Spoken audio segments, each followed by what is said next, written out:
Hello, good morning. আর আজকে আমাদের দার্জিলিং ব্লগের ডে 3। তো ফার্স্ট দিন আমরা শিটং গেছিলাম, কাল দার্জিলিং এলাম।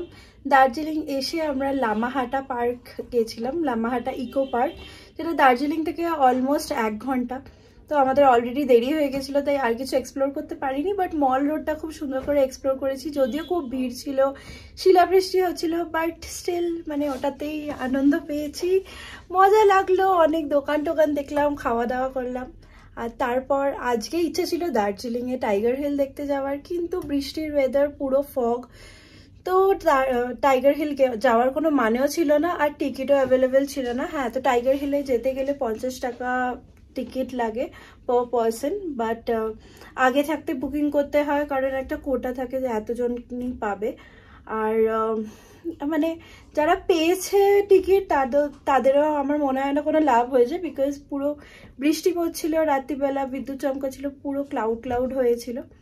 তো আজকে আমাদের প্ল্যান হলো ব্রেকফাস্ট করব, ব্রেকফাস্ট করে তারপর রক গার্ডেন যাব, টি গার্ডেন যাব, টয় ট্রেন চড়বো। তো যেটাই করব তোমাদের সাথে শেয়ার করব, দেখতে থাকো।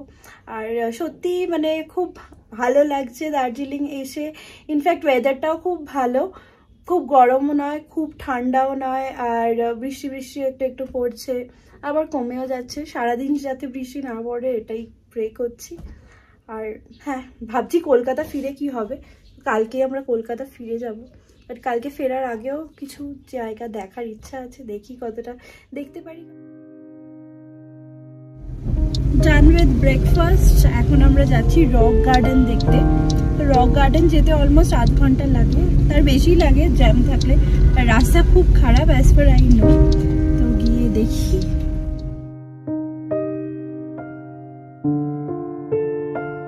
রক গার্ডেন দার্জিলিং থেকে যেতে হলে সকাল সকাল যাওয়াটাই কিন্তু বুদ্ধিমানের কাজ, না হলে প্রচুর ট্রাফিক হয়।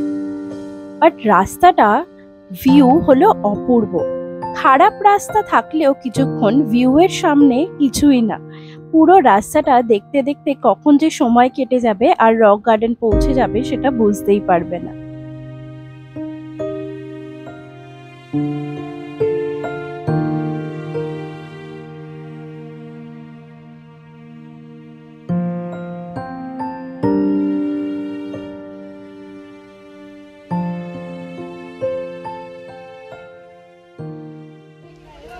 তো আমরা এসেছি রক গার্ডেন, এন্ট্রি হলো 20 রুপিস পার পারসন। রাস্তাটা একটু খারাপ ছিল, বাট অতটাও না।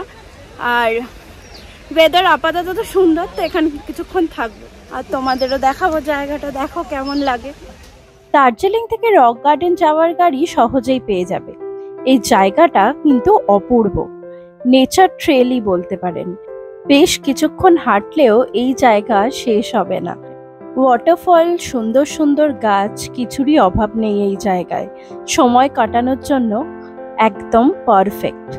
রক গার্ডেন ট্যুরিস্টের জন্য সকাল 8টা থেকে বিকেল 5টা অবধি খোলা থাকে। তোমরা তোমাদের সময় মতোই আসতে পারো, কিন্তু নর্মালি লোকে টাইগার হিল দেখে তারপরই রক গার্ডেন আসে।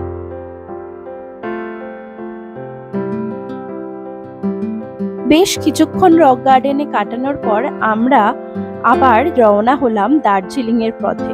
তখন কিন্তু একটু ট্রাফিক হয়েই গেছিল ওই রাস্তায়। দার্জিলিং এর ফেমাস টয় ট্রেনের ভিউ দেখতে দেখতে আমরা পৌঁছে যাচ্ছিলাম সিটির দিকে। জীবন কিন্তু থেমে থাকে না। আমরা যেমন ট্যুরিস্ট হয়ে ঘুরছিলাম, সেরকমই দার্জিলিং এর লোকালরা তখন তাদের নিজেদের কাজেই ব্যস্ত ছিল।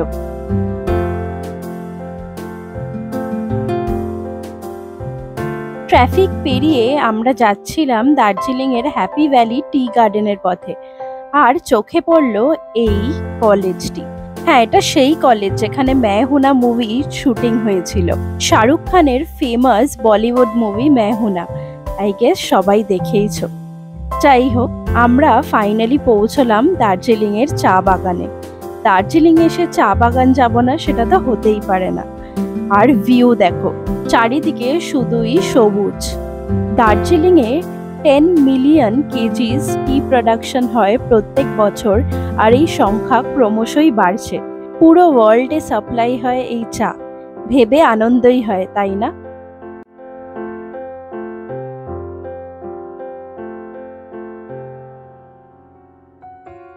অনেকেই সেই ছবি দেখেছো যেখানে ট্র্যাডিশনাল জামা পরে লোকে চা বাগানে এসে ছবি তোলে।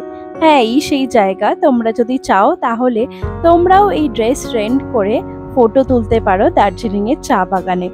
আর কিছু কিছু জায়গা এখানে প্রাইভেটও আছে যেখানে ঢোকা পসিবল নয়। আমার পেছনে হলো দার্জিলিং এর চা বাগান। বৃষ্টি আসছে, আমরাও দৌড়ে দৌড়ে পালিয়ে যাচ্ছি। আর কোনো ভালো লোকেশন পেলাম না ছবি তোলার, মানে গাছ আছে বাট ফাঁকা ফাঁকা, মানে ঘন ঘন অন্য কোথাও পাই কিনা স্পট। আর বৃষ্টি এই সিজনে দার্জিলিং এ ঘুরতে যাওয়ার মজাই আলাদা। মাঝে মাঝে রোদ, মাঝে মাঝে বৃষ্টি, আর তার সাথে সুন্দর ভিউ। যেহেতু বৃষ্টি শুরু হয়ে গেছিল, আমরা চলে গেলাম আমাদের লাঞ্চ করতে নম নম ক্যাফেতে, যেটি একটি কোরিয়ান ক্যাফে। আজকাল কোরিয়ান খাবার খুব ট্রেন্ডিং, তাই আমরা না টেস্ট করে পারলামই না।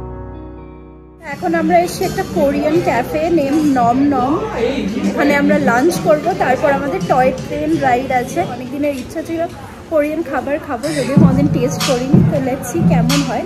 ক্যাফেটা খুবই অ্যাস্থেটিক। প্রচুর জিনিস ট্রাই করেছিলাম আমরা। তার মধ্যে আমাদের ফেভারিট ছিল বাও, কর্ন ডগ আর রামেন। জাপানিজ সুশিও পাওয়া যায় এখানে। আর লাস্টে শেষ করেছিলাম চিজ কেক দিয়ে। লাঞ্চের পরে দেখলাম বৃষ্টি থেমে গেছে। আমাদের যদিও যাওয়ার কথা ছিল টয় ট্রেন রাইডে, তার আগে আমাদের কাছে বেশ কিছুক্ষণ সময় ছিল, তাই আমরা চলে গেছিলাম ঘুম মনেস্ট্রি দেখতে। দার্জিলিং স্টেশন থেকে ঘুম মনেস্ট্রি কিন্তু বেশি দূর নয়, আর এন্ট্রি চার্জেস ছিল 20 টাকা পার পারসন।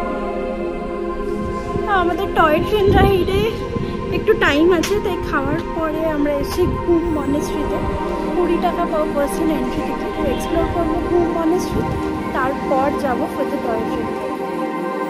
ঘুমে 3টে মনেস্ট্রি আছে, তার মধ্যে এই মনেস্ট্রি সব থেকে বড়। আর এখান থেকে যেটা সব থেকে সুন্দর সেটা হলো ভিউ। দার্জিলিং শহরটাকে খুব সুন্দরভাবে দেখা যায় এই মনেস্ট্রি থেকে। বেশ কিছুক্ষণ সময় কাটানোর জন্য এই জায়গা পারফেক্ট। আর এখানেই দেখতে পাবে গোল্ড প্লেটেড বুদ্ধর স্ট্যাচু, যেটা অলমোস্ট 5 মিটার টল।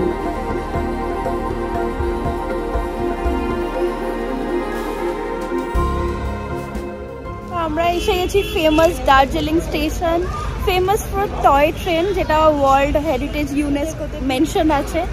তো এটা ডিজেল টয় ট্রেন যেটা ছাড়ছে, এটার প্রাইস হলো I guess 1000 rupees per person. আর 7 কিলোমিটারের রাস্তা ঘুম স্টেশন অব্দি যায়।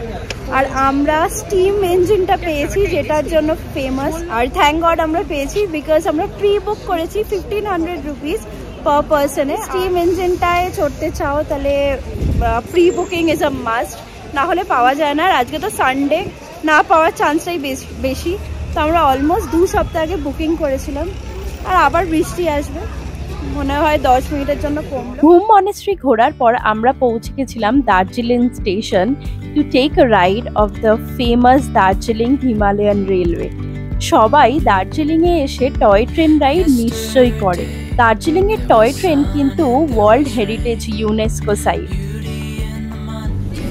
ফাইনালি আমরা টয় ট্রেনে উঠে পড়েছি, স্টেশন যাচ্ছি। কেমন লাগছে?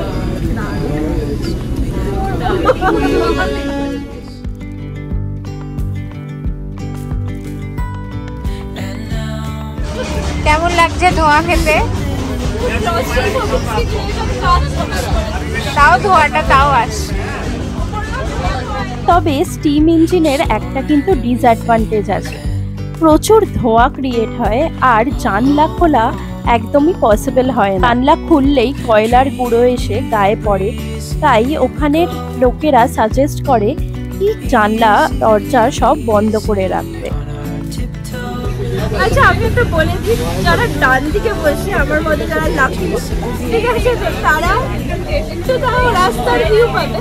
বাট যারা বাঁ দিকে বসে তারা বলতে পারবে মানে দেওয়াল ছাড়া কিছু দেখা যাচ্ছে না, শুধু দেওয়াল দেখা যাচ্ছে। আর এখানেও কিছুই নেই, মানে গাড়ি আর রাস্তা। হয়তো বাতাসিয়ার উপর দিকে কিছু ভিউ আছে, এখানে তো কিছু নেই। লোকজন দাঁড়িয়ে দাঁড়িয়ে ফটো তুলতে শুরু করে। ও হঠাৎ দাঁড়িয়ে পড়ল। মধুবর্ণা ভিউ দেখছে, ভিউটা দেখুন কি সুন্দর, গামছা, এটা হলো মধুবর্ণার ভিউ। এবার ফাইনালি ওদিকে ভিউ পেট্রোল পাম্পে, আবার এদিকে ঘুরে গেল।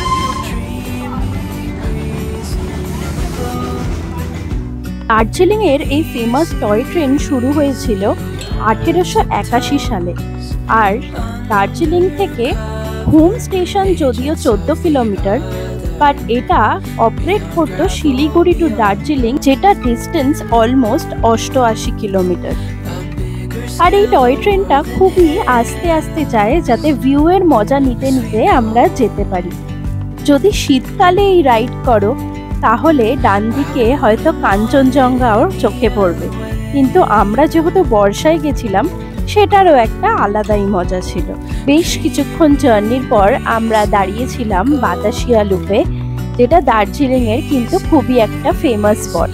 এখন আমরা এসেছি বাতাসিয়া লুপ, মানে বাতাস যেখানে বয়, কিন্তু বাতাস তো বইছে না, ফগ নেই, বাট ফগ নেই বাতাসিয়া লুপ। সত্যি মানে সব শুনেছি এখানে ফগ থাকে, আমরা সব জায়গায় ফগ পেয়েছি, এখানে ফগ পেলাম না। বাতাসিয়া লুপ একটা গার্ডেনের মতোই বলতে পারো। আর তাছাড়া এখানে আছে দ্য ফেমাস ওয়ার মেমোরিয়াল, এটা বানানো হয়েছে আমাদের ইন্ডিয়ান সোলজারদের নামে, যারা নিজেদের লাইফ স্যাক্রিফাইস করে দেশের জন্য। থাকলাম এখানে 15 মিনিটের স্টপ ছিল, এবার বেরোবো। তবে বাতাসিয়া লুপ আসার জন্য টয় ট্রেনেই যে আসতে হবে তার কোনো মানে নেই, তোমরা গাড়ি নিয়েও এই জায়গায় আসতে পারো।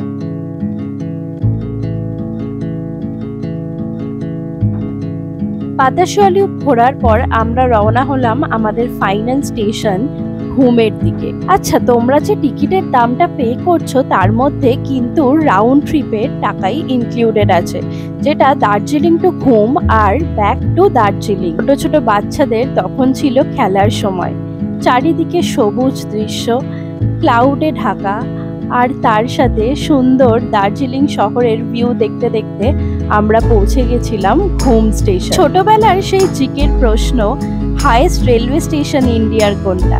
হ্যাঁ, এটাই হলো সেই ঘুম স্টেশন। ভালো, but look at the amount of pollution it is creating.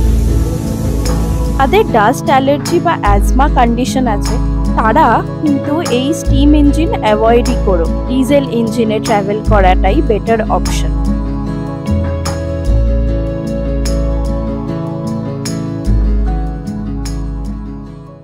আমরা ফিরছি দার্জিলিং এর দিকে। তো বেসিক্যালি ঘুমের 20 মিনিটের স্টপ আছে, আর যারা ফিরতে চায় আবার দার্জিলিং টয় ট্রেনে ফিরতে পারে। বাট দ্য প্রবলেম ইজ আমরা খুবই আস্তে আস্তে যাই, বাট আর অলরেডি আমরা লাস্ট ট্রেনে এসেছি, আর এরপরে পুরো অন্ধকার হয়ে যাবে। তো আমরা প্রেফার করলাম কি দার্জিলিং ফিরে যাই আর মল রোড এক্সপ্লোর। এখানেই শেষ নয় আমাদের দার্জিলিং এর ট্রিপ, দেখা হচ্ছে পরের পর্বে। তো আমরা এসে গেছি জুলজিক্যাল। যাওয়ার আগে প্লিজ লাইক, সাবস্ক্রাইব আর শেয়ার করো।